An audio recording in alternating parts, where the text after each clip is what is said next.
Ikaw at ako. Ikaw yung tipo ng taong ang hirap-hirap bitawan. Ikaw yung tipo ng pagmamahal na hanap-hanapin kahit saan.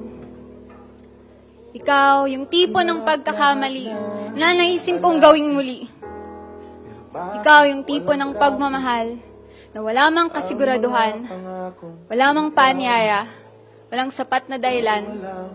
Pero ikaw ang gusto kong makasama. At ako yung tipo na ang dali-dali kong yung bitawan.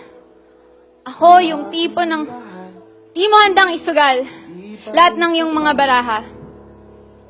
Kasi gano'n naman talaga, hindi ba? Ikaw pa rin yung bida sa kwento na ito. Ikaw ang kalangitan para sa lahat. Pero ako ang kadilimang sa gabing tulog ng mga ulap. Nais kong panghawakan ang salitang tayo. Ngunit sa bawat sambit ko nito, ay sinisigaw mo ang tapos na tayo.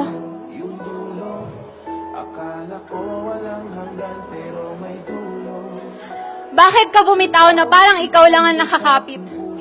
Bakit ka naglayag sa madilim na karagatan na parang ikaw lang ang lulan sa barko ng ating pagmamahalan? Paano naman ako? Saan nga bang lugar ko sa puso mo? O mas tamang itanong kung may lugar nga ba ako dyan sa puso mo?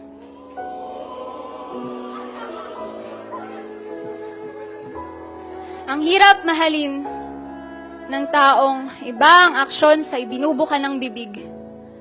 Ang hirap mahalin ng taong ginawa mong sentro ng iyong mundo, pero para sa kanya, saka lang sa kontinente nito. Bakit nga ba nabuo ang salitang tayo? Kasi gulong-gulo na ako. Totoo ngang mas lamang ang ikaw sa ako. Kasi kinalimutan ko ang sarili ko, mailagay ka lamang sa tuktok ng buhay ko. Nawala ang ako. At kung hindi mo pa rin pansin, ikaw at ako ay di na nga magtatagpo.